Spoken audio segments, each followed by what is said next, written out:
Hello friends, आज आपण बघणार आहोत order 41, rule 27 and 28 of civil procedure code. Order 41, Rule 27, production of additional evidence in appellate court. तर आज आपण बघणार आहोत order 41, rule 27, production of additional evidence in appellate court. यामध्ये clause 1, the parties to an appeal shall not be entitled to produce additional evidence whether oral or documentary in the appellate court but बघा इथे मी pause घेते.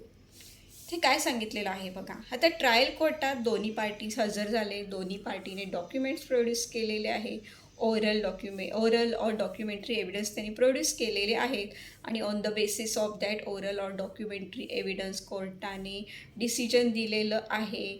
मग बघा, trial कोर्टात इतके सारे evidence produce केलेले असताना सुद्धा तेच एव्हिडन्स पुन्हा अपील कोर्ट घेत नाही. Trial court on the basis of that documents on the basis of that evidence decision देते आणि परत तेच एव्हिडन्स अपीलेट कोर्ट घेत नाही. परंतु बट इफ काय म्हटले बघा, if the court clause 1, the court from whose decree the appeal is preferred has refused to admit evidence which ought to have been admitted. म्हणजे आता ट्रायल कोर्टामध्ये ज्यावेळी डॉक्युमेंट्स प्रोड्यूस करतात, एव्हिडन्स प्रोड्यूस करतात, त्यावेळी सगळेच डॉक्युमेंट्स काही ट्रायल कोर्ट ॲडमिट करून घेत नाही. जे डॉक्युमेंट्स ट्रायल कोर्टाला ॲडमिसिबल वाटतात, तेच डॉक्युमेंट्स कोर्ट ॲडमिट करून घेते, तेच डॉक्युमेंट्स कोर्ट रेकॉर्डवर घेते. परंतु जे डॉक्युमेंट्स इरिलिव्हंट आहे, जे कोर्टाला इनॲडमिसिबल वाटतात, ते डॉक्युमेंट्स ट्रायल कोर्ट ॲडमिट करून घेत नाही. मग यामध्ये काय सांगितलेलं आहे, the court from whose decree the appeal is preferred has refused to admit evidence which ought to have been admitted. पण पार्टीला काय वाटतं की हे ट्रायल कोर्टाने हे डॉक्युमेंट्स ॲडमिट करून घेतलेले नाही आहेत, पण ते ॲडमिट करून घेणं आवश्यक आहे आणि ते ॲडमिट करून घेतली नाही, म्हणूनच डिसिजन आहे त्याच्या अगेन्स्ट लागलेला आहे आणि म्हणूनच तो अपील कोर्टाचा आहे. मग तो अशा वेळी अपील कोर्टात काय मेन्शन करणार की तो हे डॉक्युमेंट्स का प्रोड्यूस करत आहे, की हे ट्रायल कोर्टाने हे डॉक्युमेंट्स ॲक्सेप्ट करण्यास म्हणजेच रेकॉर्डवर घेण्यास नाकारलेलं असल्यामुळे त्या असल्यामुळे डिसिजन त्याच्या अगेन्स्ट गेलेलं आहे. त्यामुळे हे डॉक्युमेंट्स ॲडमिट करणं आवश्यक आहे. आणि जर कोर्टाला वाटलं, अपिलेट कोर्टाला, की येस हे आवश्यक आहे, तरच अपिलेट कोर्टसुद्धा सर्व कंडिशन्स लक्षात घेऊनच ते डॉक्युमेंट्स ॲडमिट करणार, रेकॉर्डवर घेणार. त्यानंतर बघा, the party seeking to produce additional evidence establishes that notwithstanding the exercise of due diligence, such evidence was not within his knowledge or could not after the exercise of due diligence be produced by him at the time when the decree appealed against was passed.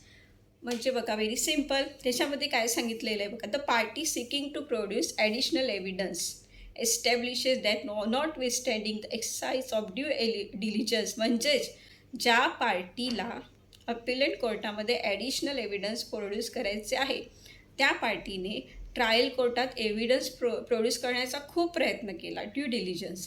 परंतु काय झालेलं आहे, but such evidence was not within his knowledge.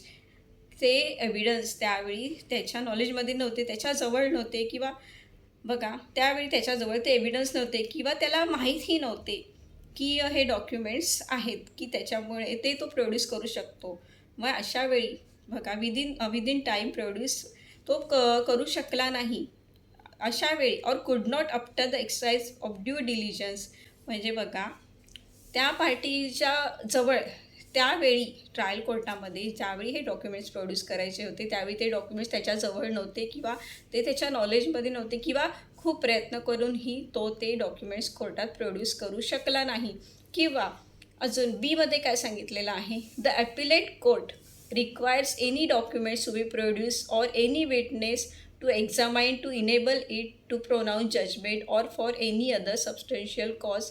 The appellate court may allow such evidence or document to be produced or witness to be examined. म्हणजे जर appellate कोर्टाला सुद्धा जर असं वाटलं की हे विटनेस एव्हिडन्स प्रोड्यूस करणं आवश्यक आहे आणि कोर्टाचं डिसिजन देण्यासाठी हे आवश्यक आहे, तर अपिलेट कोर्ट ते ॲक्सेप्ट करू शकतो. तर clause 2, whenever additional evidence is allowed to be produced by an appellate court, the court shall record the reason for its admission. म्हणजे आता बघा, चला ॲपिलेट कोर्टाला मान्य झालेलं आहे की ॲपिलेट कोर्टाने पार्टीचं ते ॲप्लिकेशन ऑर्डर 41 रूल 27 खाली त्याने जे ॲप्लिकेशन केलं आहे for production of additional evidence ते कोर्टाने मान्य केलेलं आहे.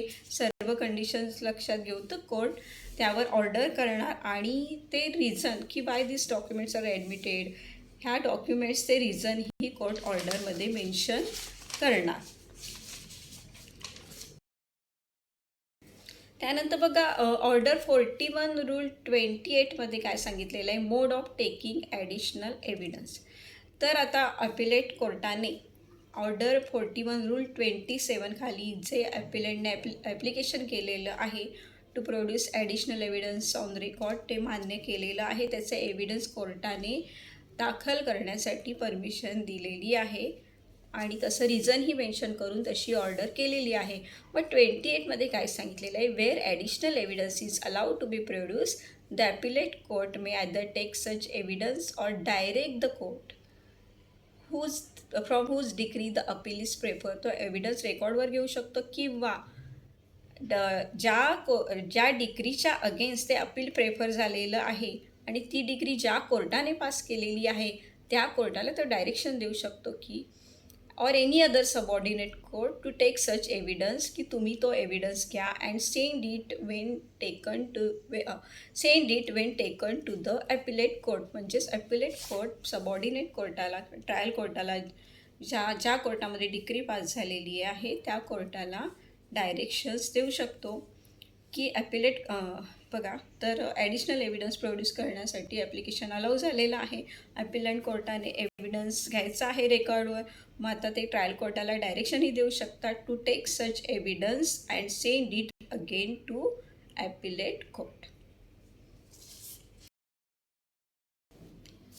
तर ऑर्डर 41 रूल 27मध्ये आपल्याला एक गोष्ट लक्षात ठेवायची आहे की ज्यावेळी अपिलंट अपील कोर्टामध्ये प्रोडक्शन ऑफ ॲडिशनल एव्हिडन्ससाठी ॲप्लिकेशन फाईल करतो त्यावेळी ते ॲप्लिकेशन कोर्ट ॲक्सेप्ट करू शकतं किंवा रिजेक्टही करू शकतं.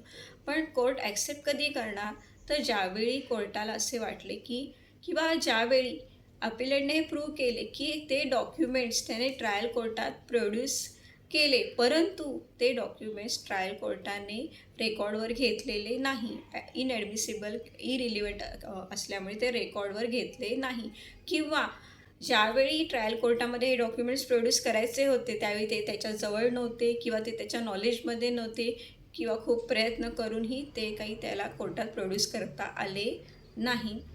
आणि एवढंच आपल्याला लक्षात ठेवायचं आहे किंवा मग अशा हे सगळं किंवा अजून एक तर अपिलेट कोर्टालाही असं वाटलं आहे की खरंच हे डॉक्युमेंट्स रेकॉर्डवर घेणं आवश्यक आहे आणि त्यावर अपिलेट कोर्टाचं डिसिजन डिपेंड आहे, तर ॲपिलेट कोर्ट ते ॲप्लिकेशन ॲक्सेप्ट करणार, otherwise it may be rejected. आणि किंवा अपिलेट कोर्ट ट्रायल कोर्टालाही एव्हिडन्स रेकॉर्ड करण्याचे डायरेक्शन्स देऊ शकतात आणि एव्हिडन्स रेकॉर्ड झाल्यानंतर पुन्हा ते एव्हिडन्स ती मॅटर पुन्हा ॲपिलेट कोर्टाला परत देण्याची ऑर्डर ही अपिलेट कोर्ट करू शकतो. थँक्यू.